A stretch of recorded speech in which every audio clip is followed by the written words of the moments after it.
Read it and weep on this Saturday, September the 6th. Michigan loses at Norman.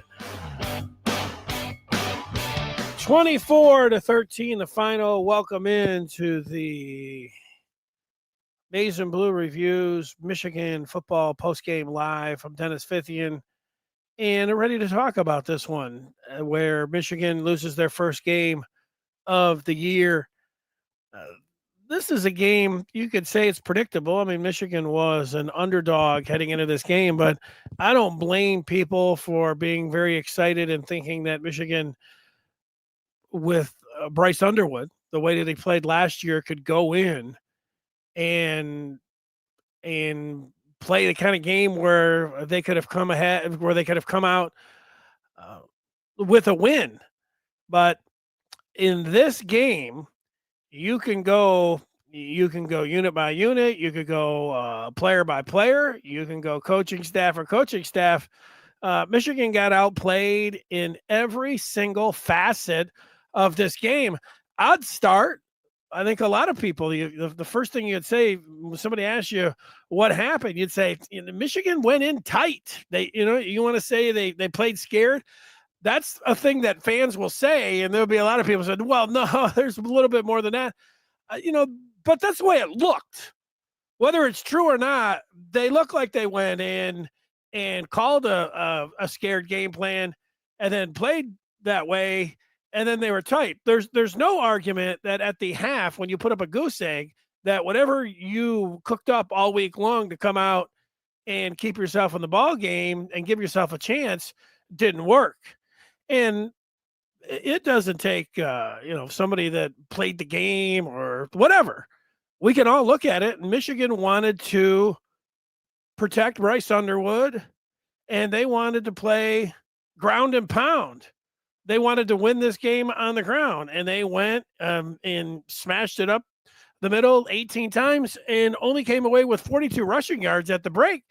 And, that wasn't the ball game, as it turns out, because Michigan comes out and busts out that 75-yarder for the first play in the third quarter. I was like, oh, okay, right back in it, which they were. But there was just I look to, if I'm thinking about the key plays in the game, when Michigan does make it 14-7, both teams that exchange 3 and outs, and Oklahoma, they have in the third quarter. I mean, it's just a 14-7 game, and Mateer goes back, and Brandon Hillman comes off the left edge, and he is running right at Mateer. I don't know, Mateer, did he see him or whatever, but I mean, Hillman's got him.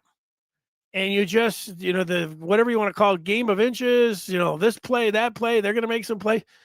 If Hillman gets Mateer there with a shot to hit him on the sack, it's a different ball game. Instead, Mateer ends up getting a 35-yard pass down the right sideline, and then he takes it in from 10 yards, and it was a 21-7 ball game. No, it wasn't the ball game then, but it felt like the ball game. But you get into the fourth quarter, and you're like, all right, Michigan's going to have to start throwing, and they're going to have to start making some plays, and they really weren't able to do that. You get, and they got a break, 3 plays, -5 yards. You're like, this game's over. But then they punt and they get the fumble. And you're like, well, they got a break. This is the break that they need. And they, they were able to get a field goal out of it. You got to get some touchdowns in there. I know you say duh when you're kicking field goals, or if you're missing them, and you say you got to get 6, 7, not 3 if you want to win the ball game. It's almost elementary.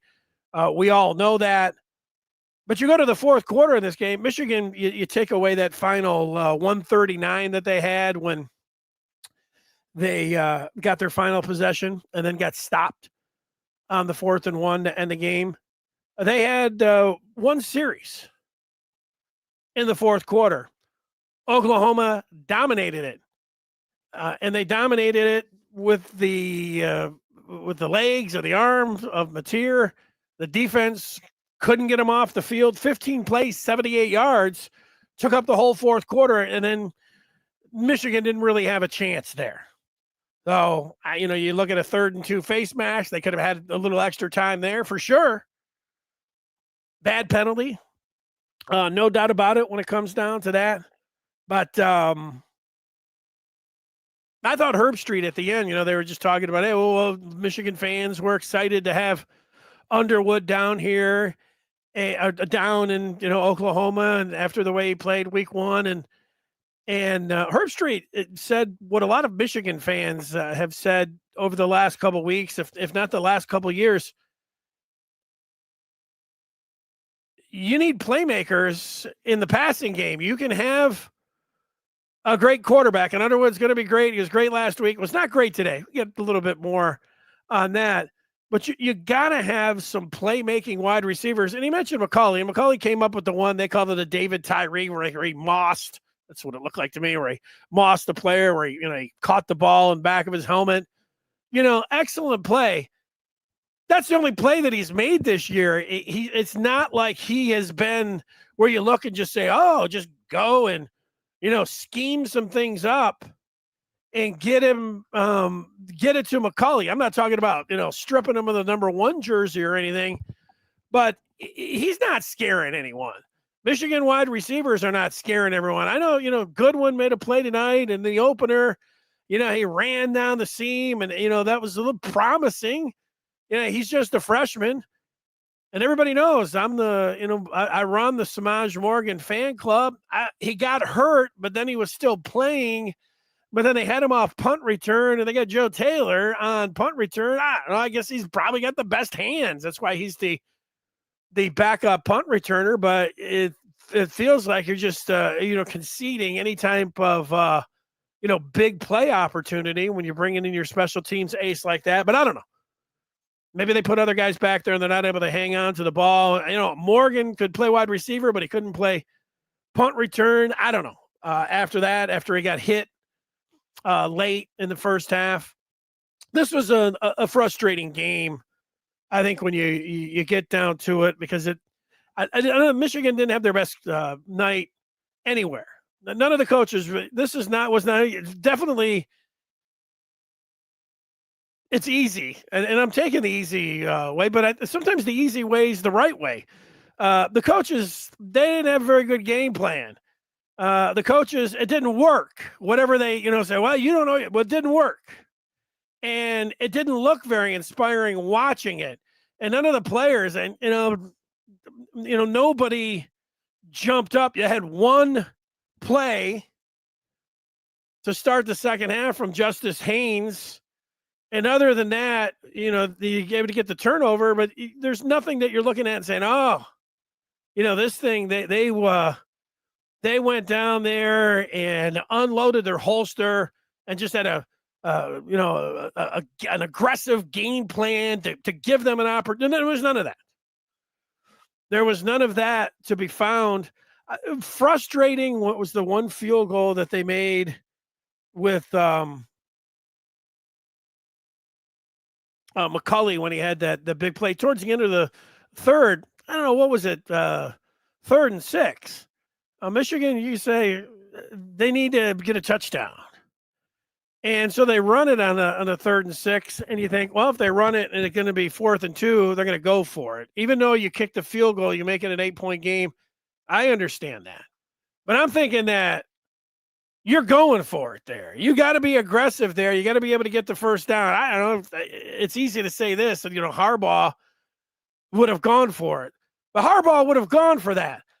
You would have gone for that, and I would have gone for that. Sharon Moore, it kind of just played into the whole thing from the start of the game. And it's happened to Michigan before. You go down and you tiptoe on the road and you just get everybody all tight. And yeah, they missed Marlon Klein. I would agree with that. But the whole thing, they were clinched up from the start. And you can't play football like that. You got to have these guys going out there playing loose and aggressive and playing to win. And they just, however they need to get there, and however they wanted to get there, they never were close to getting there. Except when they had the one bolt of lightning for the 75-yard run. After that, they didn't really get anything. They went 3 and out.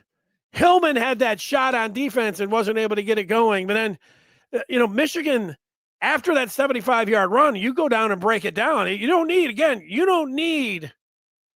Kirk Herbstreit, Chris Fowler. You don't need 10 guys on ESPN sitting out there. Michigan gets this game to 14-7 after playing a terrible first half. They had a goose egg. After being held scoreless in the first half, after they get the 7 points, 3 and out. Oh man, they get the punt. But they kicked the field goal there, and then, they're coming back and kicking another field goal. They were never going to win this game. So that's it. From where I sit. Now, it doesn't mean the season's over. Does it mean that, Bryce Underwood's not going to be a great quarterback? I think when it comes down to Underwood, that they didn't feel confident with the 18-year-old. You say overloading him, but even loading him, thinking like, we're going to put the game. You're the talented quarterback, but we're not putting this game on your right arm. We're putting it on the running game, and if they can't get it done, they didn't really have an answer there. Now, you could say they should be playing to their strength, and, the strength is going to be Underwood. There could be an argument for that, but Underwood also, and I think that's one that a lot of people say, you got to let that kid just let it fly. When they finally did let him, let it fly, it wasn't like he was horrible. But it also wasn't like he was really good either. I don't know if you can be honest about that. I think it's hard for people to be honest about that. I'm going to be honest about that. I like Bryce Underwood, and, he's fabulous and everything else. But when they finally did cut him loose, he didn't do anything. Last week he wowed, even in the context of the competition. Tonight, in the context of the competition and everything else, he was a disappointment. And you could say that could be expected by a first road start with an 18-year-old quarterback. I would agree with that. You watch football long enough, even the great ones, they're going to have things like this. So that's why any kind of conversation of, it's all on the coach. Why? And they figured it too. I know they just talk and, just some superlatives and everything that he does in practice. Well, they didn't come into the game thinking that and acting like, he was already an instant All-American. They came in like, hey, this kid's, whatever, his deep ball. And he was not at the top of the page on how are we going to win this game. It wasn't letting Underwood cook. That was not the top of the game plan when it came down to it. 4 of 5 to start, and then what was it? 5 of 19 after that for Bryce Underwood. I don't put the game on him.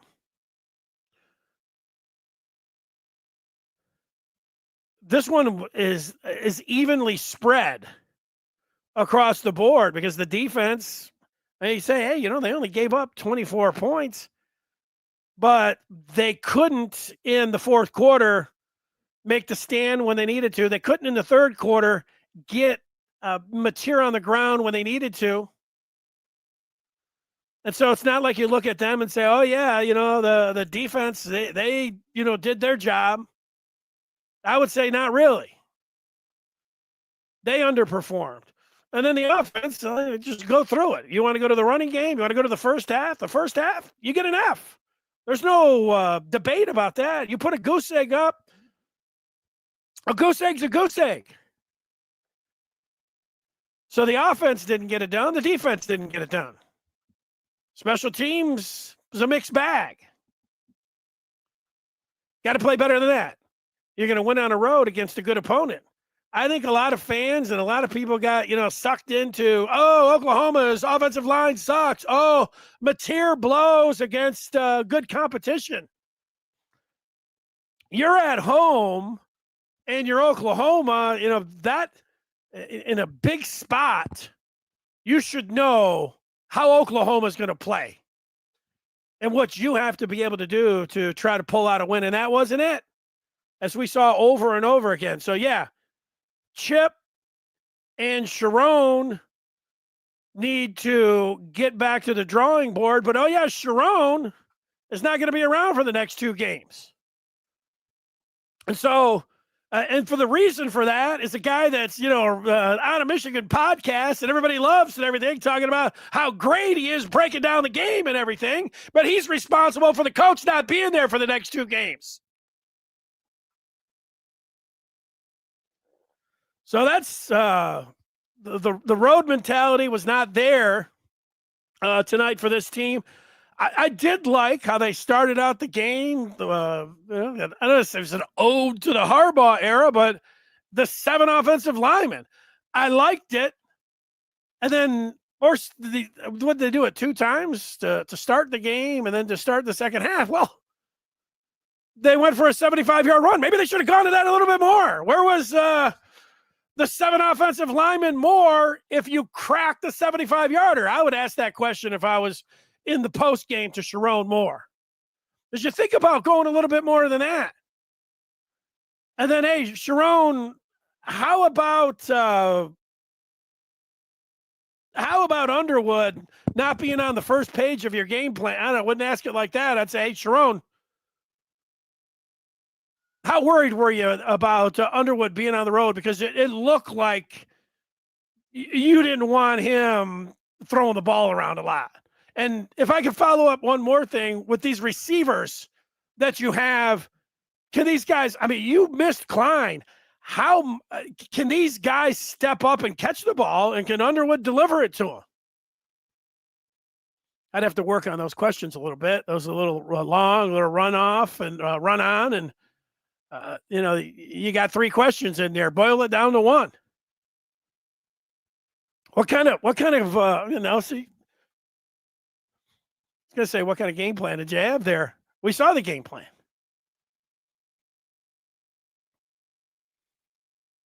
We saw the game plan. But no complimentary football and couldn't make the big plays when they needed to. So I'm going to see what the people have to say about this. And that's where we'll start. Well, that's where we'll start with the people. You have heard me. I will try to boil down my thoughts into a 1 minute. And I just took 20 minutes of kind of just going on and on. Brandon says it's not a bad loss. No, not in the grand scheme of things. Most people, if you took 100 or if you took, took 100,000 Michigan fans and asked them what their predictions were going to be for the season, and you looked, and if there were any losses over on the right side, the most common opponent that was going to be picked for a loss was going to be Oklahoma, because it was on the road in Underwood's second game, and they would likely tiptoe down there and protect him. So, even though it was a likely loss, it feels like a bad loss here, Brandon. So, I know some people are able to turn the page really quick, and yeah, that's kind of expected, but after what you saw last week, I had a better feeling about the game than I did previously to watching the opener. Jason is talking about the skill guys and the offensive line, and says this program is going down the Hoke and Rich Rod road. Now, a little premature on the, going down the Rich Rod road and all that. But the skill guys, the thing about the no skill guys is that the product of going to 2021 in ground and pound is that all of the top wide receivers we're not looking at Michigan.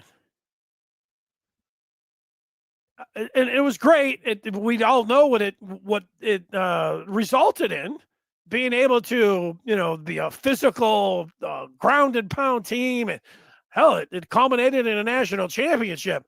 But no, you're going to be shut out a lot for the receivers out there. I know a lot of people say, oh, Ron Bellamy's on the hot seat. And I have defended him going back to, well, he started in 2021. And, this is when Michigan went to pulled out the card, like, we're a running team. And all the wide receivers were like, okay, yeah, we don't really want to come on in. But I'm not sitting over here, patting Ron Bellamy on the back tonight either. Because the people that talk about the wide receivers and the development and they got to play better, they got a good point on Bellamy tonight. Actually, tonight, I think is their best point.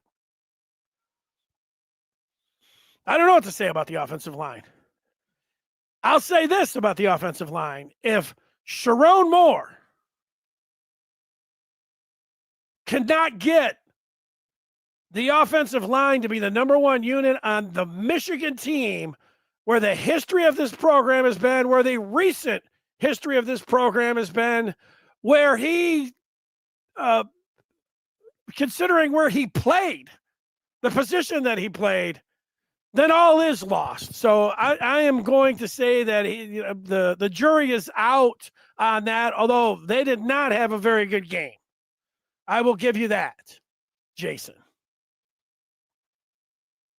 I answered why they can't bring in a wide receiver. In fact, they have brought a bunch in for next year. Travis Johnson, Zion Robinson, Pyle they've got. They were in on the cat that was at the disco who ended up looking like he was going to go, but got some last minute sweetener from Syracuse. Whatever. I forgot his name already, but he was supposed to be the Mr. Superstar. EJ. What's up, EJ? He says we better work on tackling, especially Hillman. Dude's only interested in the big hit. I don't know. I like Hillman. I think he's a good player, but, he missed on the biggest play of the game. So, again, tonight's not the night to stand up and talk about, well, this guy's doing really good. This guy's doing great. The play calling was not good tonight. I know when they got the 75-yarder to start the second half out, a lot of people are like, oh, sorry, play calling's going great. Well,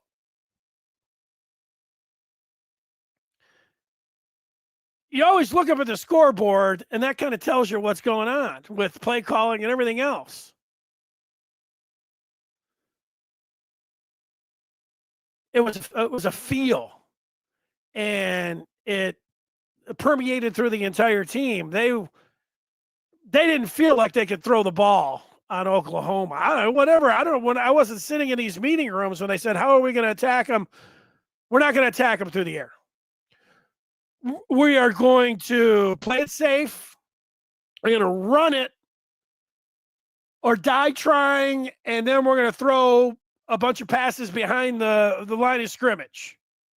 We are not allowing Underwood to throw the ball down the field. Whether they felt he couldn't do it with the step up in week 2 or they didn't want to destroy his confidence, whatever it was, they came to the conclusion that they were going to tie one arm behind his back, Underwood, in this game. Now, hey, look, excuse me, there were a couple times where you could say, oh, well, you can see why they were reluctant to let him let it fly, because he looked like a freshman quarterback out there. And it was hard to watch. And Mateer did kill him with his legs.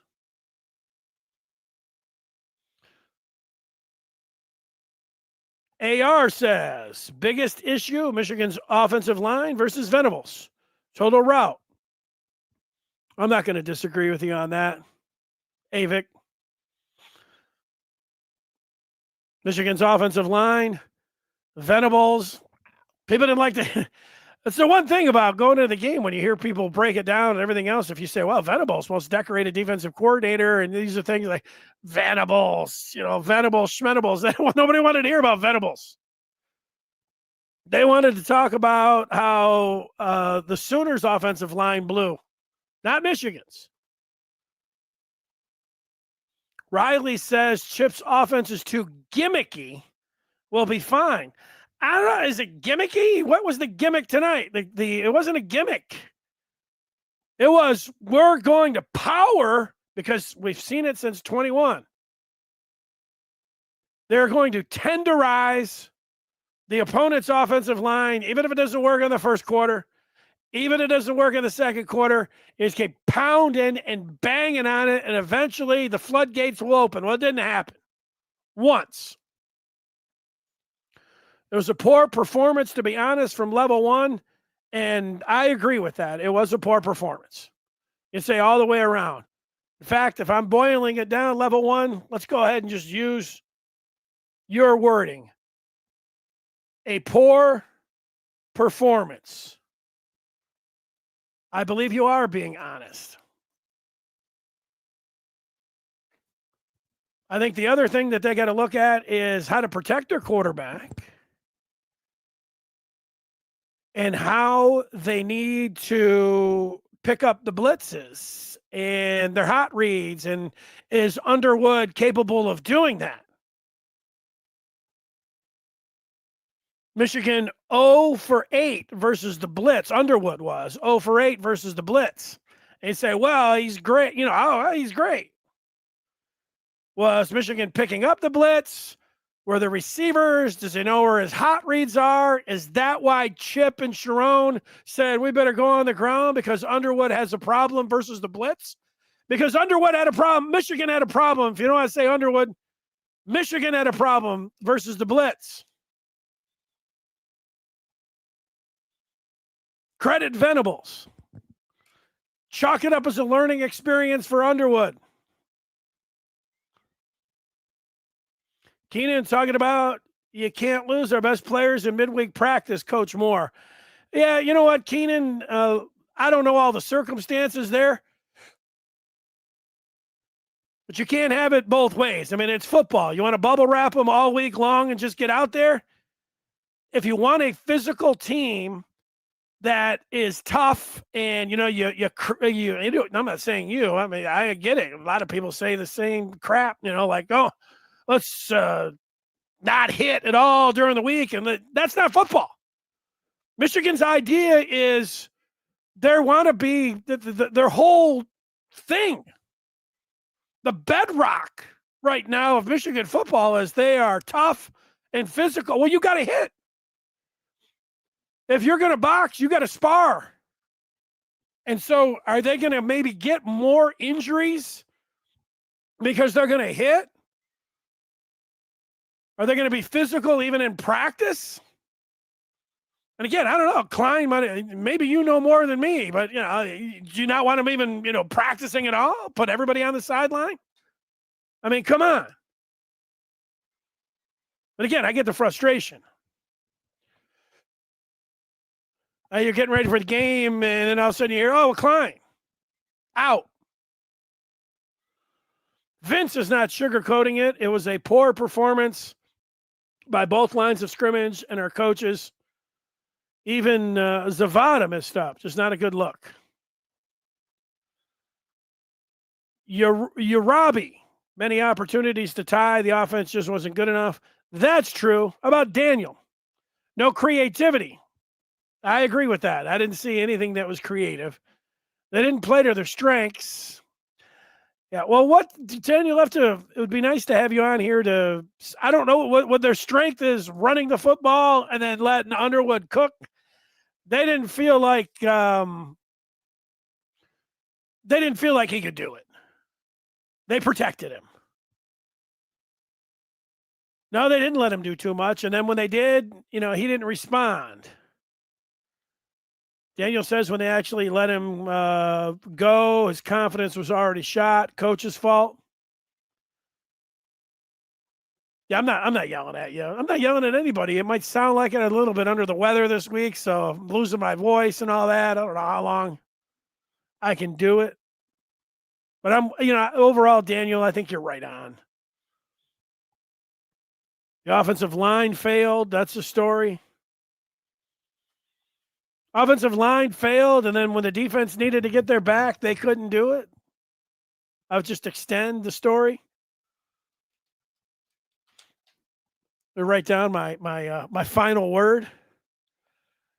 The O-line, and sometimes you just write down the most simple things. Offensive line, defensive line. And yeah, Mateer was the best player on the field. I agree with that. It's some people that are just coming in, like D. Brown. It's all good, he says. They learned a lot tonight. OU quarterback running around like that isn't sustainable, but good experience for U of M. Yeah, maybe. I mean, I'm going to watch the NFL tomorrow, and Lamar Jackson runs a hell of a lot, and so does Josh Allen. Are those two teams playing tomorrow? People always say that about Josh Allen. Oh, it's not sustainable. He's fine. Lamar Jackson, that's not sustainable. Well,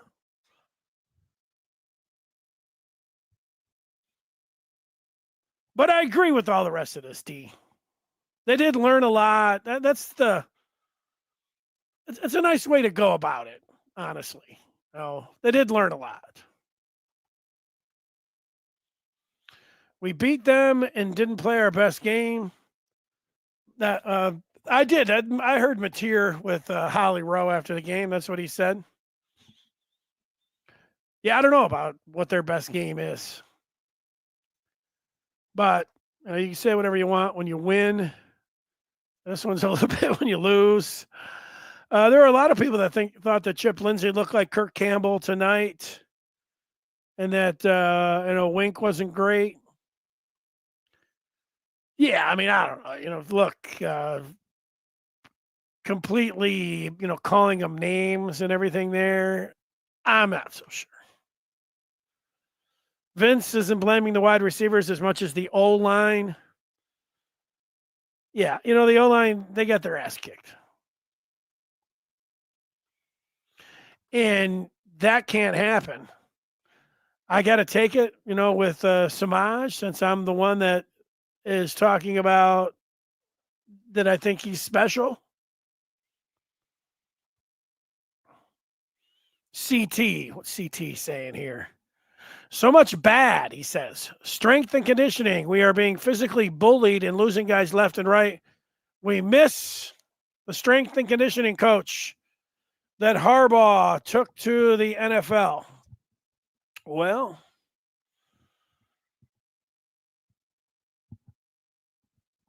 Ben Herbert, people loved him. I don't know. Maybe. I was just going to say maybe. I want to say when guys get hurt and you lose, you start looking everywhere and it's the strength and conditioning. I don't know. Maybe. I can't tell you it's not. If you have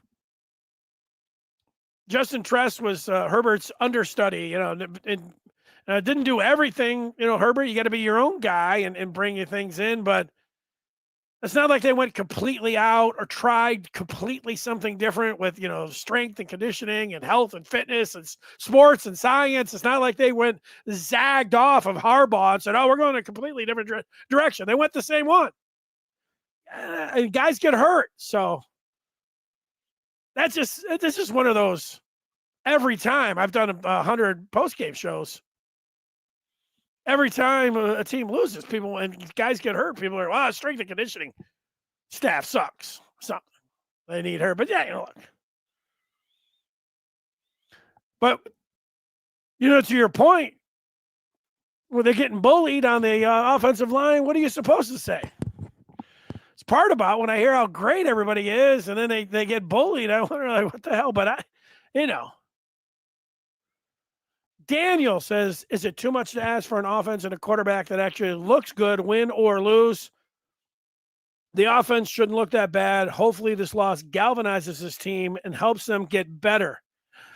Well, Daniel, I think that it almost is too much to ask Underwood. And I think that, if I'm guessing, this is how they felt. We can't put too much on him. But I'm sure that those coaches are looking at it and say, did you think that our offensive line was going to get manhandled like that? I think that they're all asking each other that. I would like to ask Grant Newsom what he thinks. Did you think your guys were going to get there? You know, I don't know, it's just start pounding on everybody, but that was the main part. That Michigan's offensive line got pushed around. With the exception of when they went to 7, the 2 times they did, one time they busted a 75-yarder. Maybe they should have done more of that.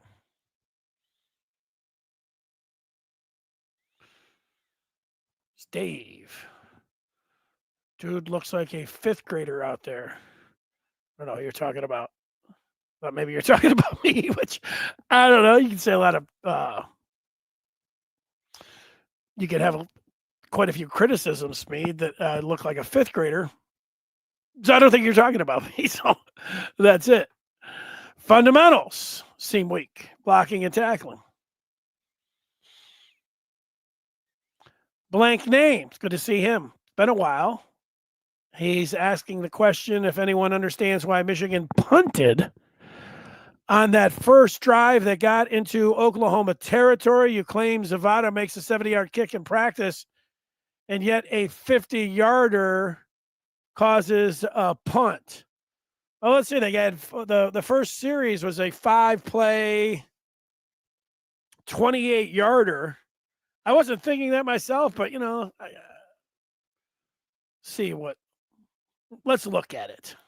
Let's go ahead and get into it. So they made it, let's see. They got it to the OU 46 and had a 4th and 5. So they had, I remember, a loss of 1. So from the 47, they would have had to kick that. 57, add another 7. So, you know, what did I say? 57, 64, 65, 66-yard field goal off the bat is what we're talking about. I don't know. I could see if it was, you know, 50, 59, 58. I know they talk about 70. I don't know what the wind conditions were. That's what I would be my first question about that. If the wind's at his back or it's still, do I want to get him out there and see what I can get going with a, you know, 64-yarder? That's still a hell of a kick. I mean, a 70, it's like, oh, these are all like records, right? I know he's cranking them out there. He's got a stick of dynamite, but that's something that's in there. Sean is saying it's tough, O-line and D-line. That's what it's been recently. Nobody liked the coaching. Yeah, across the board.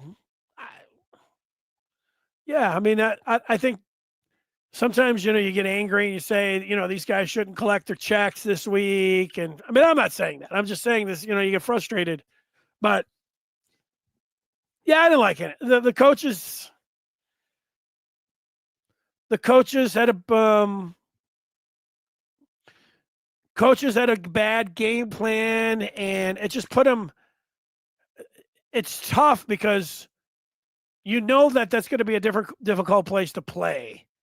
But if you go down there and you play into their hands where you play tight, when you don't have success running the ball, they didn't have any counters off that. You know, sometimes, this is, I guess, the essence of coaching. you get a first series. Michigan came out, they ran 5 plays and they got 28 yards. Underwood made a play or 2. Their second series, they got 50 yards. Now they had to punt both of those times, but they got nothing going in the running game. They didn't really have anything going. They should have known after the first quarter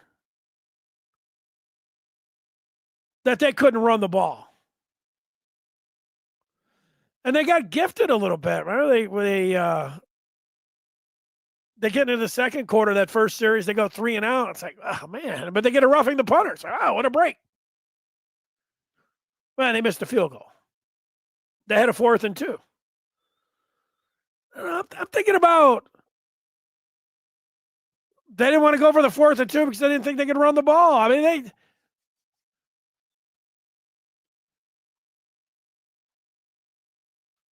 you can't do this. I'm going to do it anyways. Take that 75-yarder out. What did they run for this game? Did they have any runs more than 5 yards? You take that 75-yarder out of there? Obviously, they thought the screen passes and throwing behind the line. Oh, that was Chips and Sharon. This is what the game plan when they sat around. This is what we're going to do. This will spread them out, whatever they thought. And then it didn't. D. Brown says, calm down. That was OU's Super Bowl. We're good. Yeah, look, D, I'm all right with you telling me to calm down. And I mean, look, I thought that OU was going to win the game, but I'm also, there's people that when you're just like, you just let it roll off the back, like, hey, I don't know about how good they are. When you say we good, you think they're good on the offensive line? Are they good at the question marks for this team heading into the year were as follows: quarterback, offensive line, receiver. As we sit here after 2 games, D, when you're saying we're good and to calm down, they've got questions on the offensive line and at receiver. And in this game, I'll say the quarterback, he looked so great in week 1. I think he's going to be all right. I think they've got the question answered there. But I don't care if you got Dan Marino or Lamar Jackson or Josh Allen. If you don't have a line and you don't have a quarterback, you are not good, D. So I don't know how calm you should be.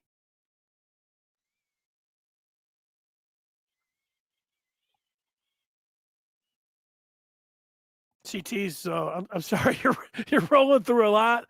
Only one real run from Bryce. I don't know. Bryce didn't look very comfortable. The one time they were going to have him go off to the right, boom, he went right down.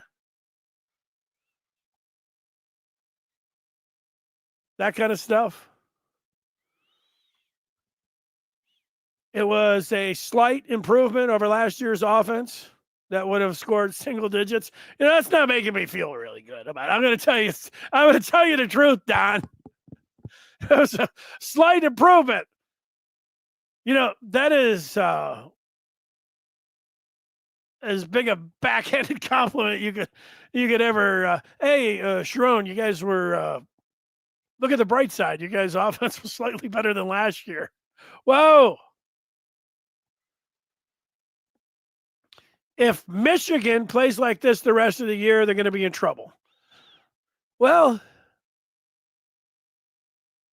are they going to play like this against Nebraska? That's going to be on the road. I think that could be something. Maybe I do need to take D's advice and say, calm down. I'm putting my watch up. It's giving me the loud environment. Well, I'm the only one sitting here.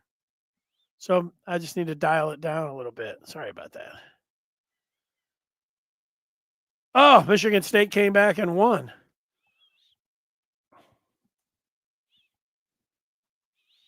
Treppa's not feeling great. At least D's staying around. We're going to be good. Let the team gel. we got kind of conflicting messaging going on here. D says they're going to be good. Let them gel. Meanwhile, Daniel says they're not going to make a bowl game. Where is the motivation and the defense? Yeah, I don't know. I don't like, the game plan.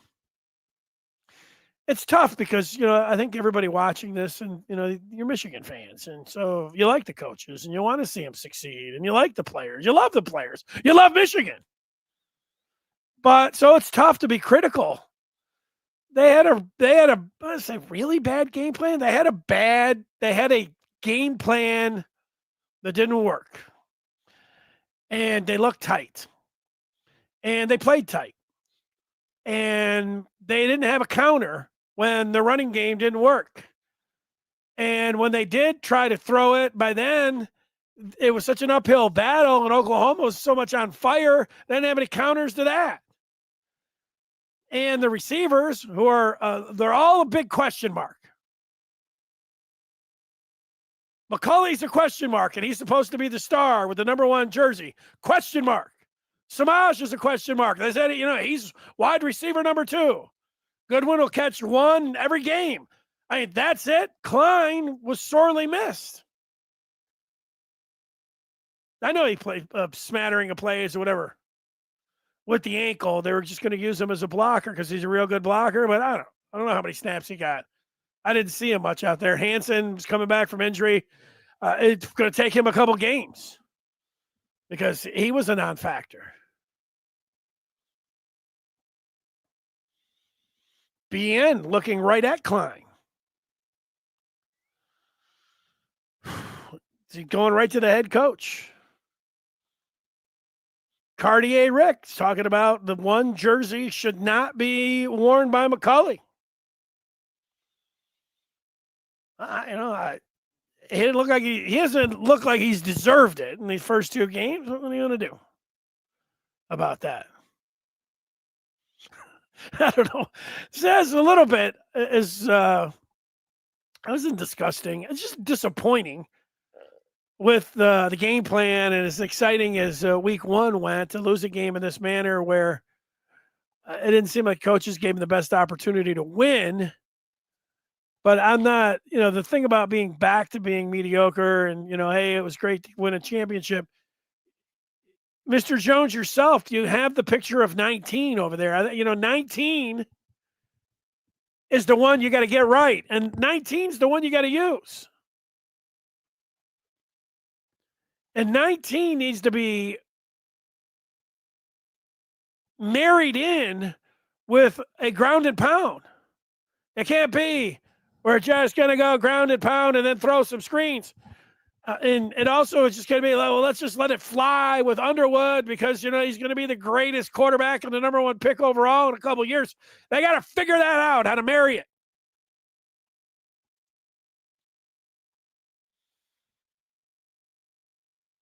Oh, you did have all the answers, Don. I agree with you.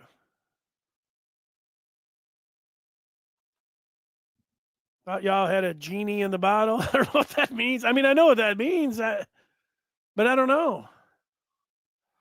Yeah, Jeff, I don't get the offensive line. If they can't figure the offensive line out, then they are going to have a poor season. Let's start there. I don't agree that the Nebraska game is a must-win. Look, I mean, a must-win. We're still talking about getting to the playoffs. I don't know if you take Ohio State out of the picture, because you could always say Ohio State would be a most likely loss because they're the best team that's on the schedule. But we know what's happened in recent events. Nebraska is going to be their toughest game. Nebraska's going to be at Nebraska. You saw how Michigan played on the road tonight. Going to Nebraska and then the 2 weeks later going to USC, those first 3 road games were always going to be very, very difficult. So I don't think must win. I would say that game is a toss-up. I mean, let's not chalk anything up. People start saying, "Oh, Raiola blows," and "Oh, I don't like the head coach. He's a jackass because he's, oh, yeah, great."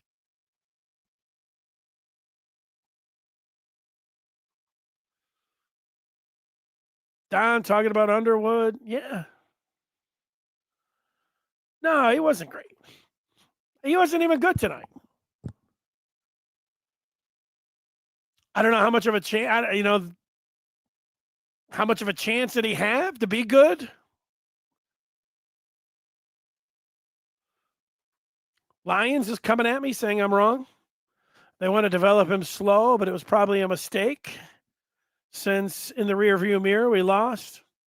I don't remember exactly because I kind of agree with what you're saying, but I don't remember what point I was making there. Smash. Let's see, he's usually an optimistic. If he's not optimistic, we're going to be in real trouble tonight.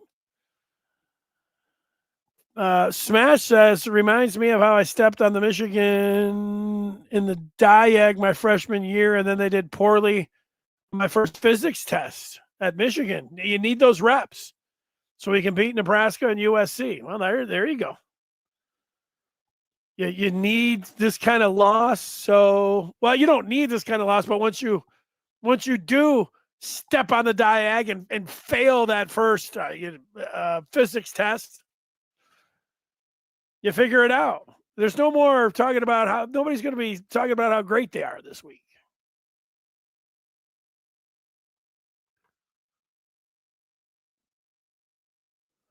I'm sorry. I don't. The one problem with not being able to take the questions in real time is that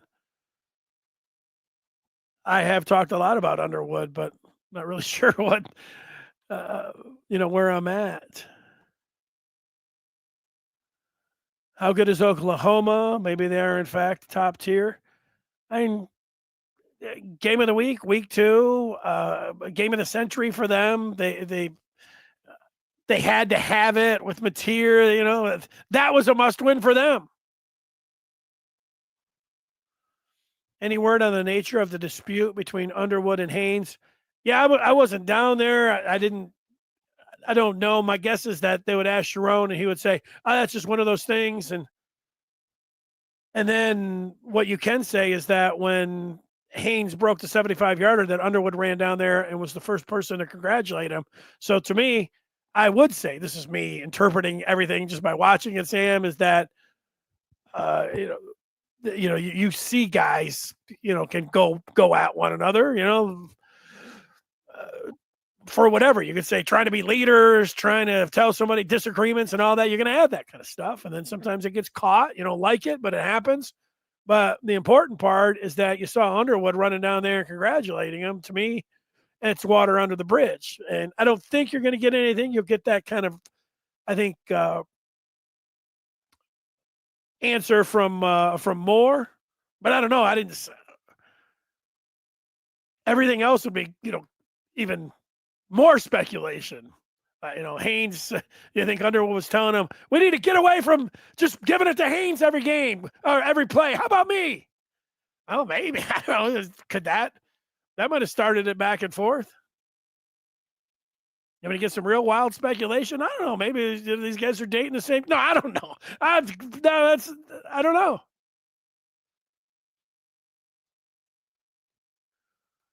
Right. Looks like we got everybody in. Oh, no, we didn't. We got thousands of people in here. Sorry. People are just now. I see how far behind I am because I mentioned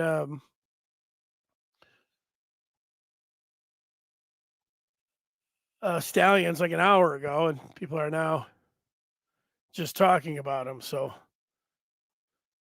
Harvey giving us the lowdown. Hey, at least it wasn't a blowout. That's it. Well, that's going to do it here. If I had to put it into a nice little neat package for you, if you're just tuning in, this was a game where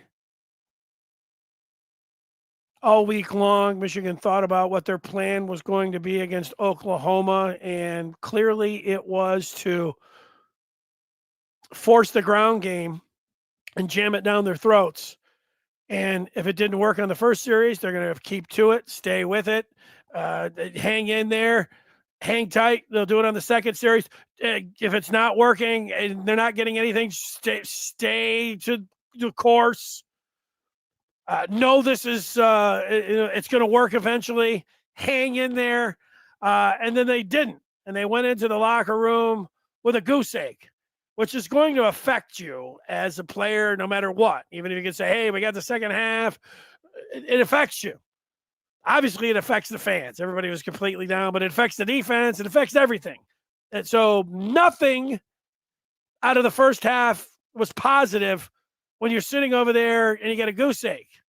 And you've got that hanging as an albatross, for the whole time you're sitting in there. But then you get this big reprieve. I said this is going to be short. And you get to 75-yarder and you feel like, hey, we're back. But then they really weren't back. They really weren't, because they didn't do any running after that. They didn't do any throwing after that, here or there, making a catch, even though they got some turnovers.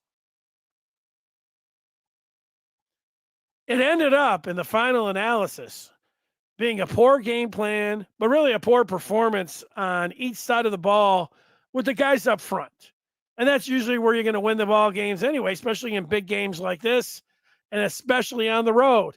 You got to have a way better offensive line performance, and you got to have a better defensive line performance. And when games, usually you look at them and say they come down to, 3-4 plays. Well, let's go through them. Michigan had the 75-yard run. What else did they do offensively? McCULLEY caught the David Tyree miracle pass.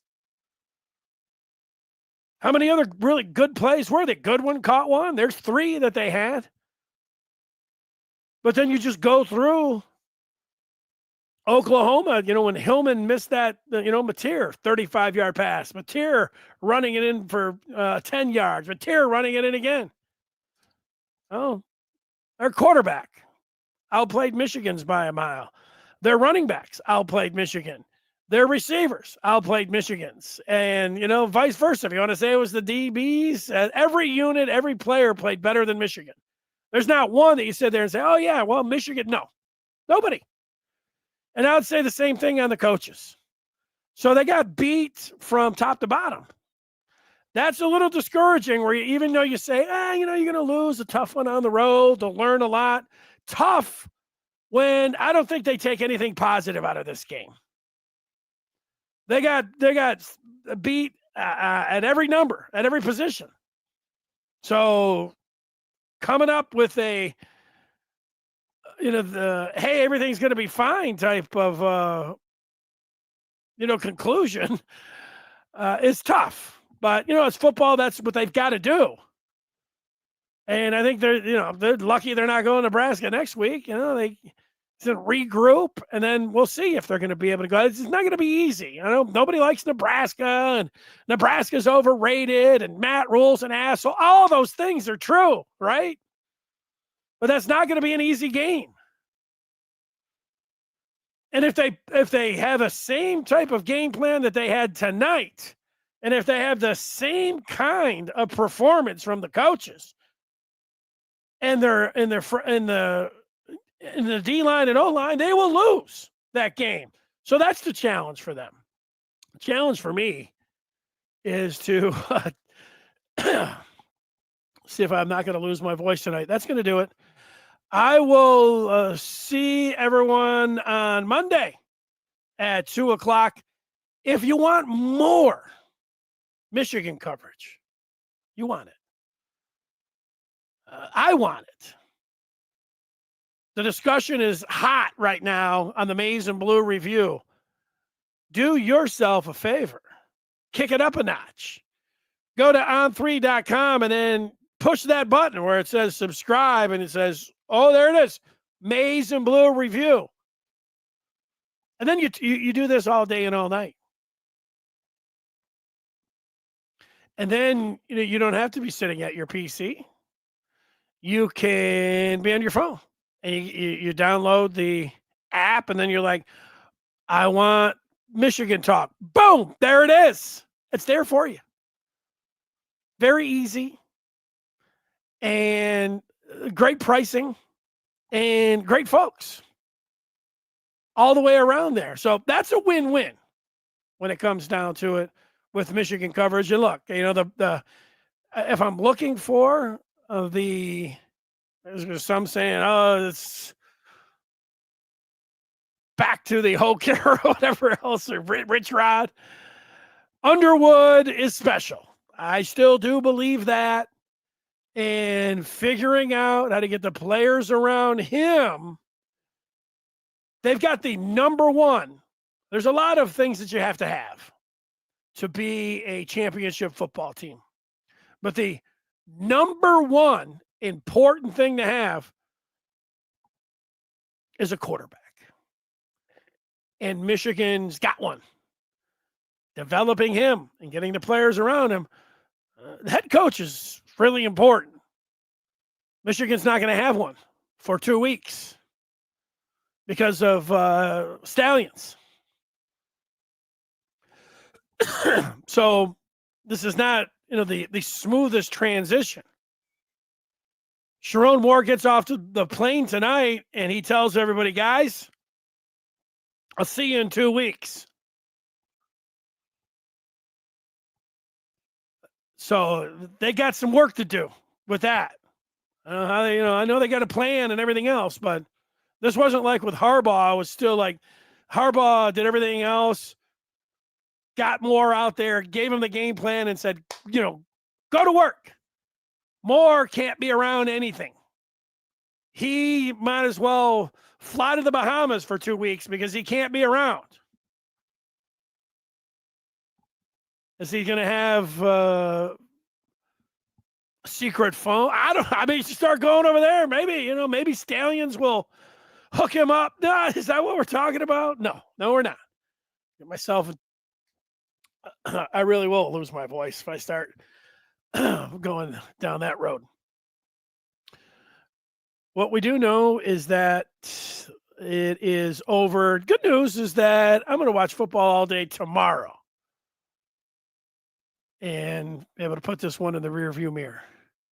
Tomorrow, which is now today, 24-13, Michigan falls to 1-1. So long, everybody. Have a great rest of your morning. Thanks for weighing in. Sorry if I didn't get to your feedback. I think if I would have gone to the end, I'd be, I don't know, talking somewhat like that. So long, everyone.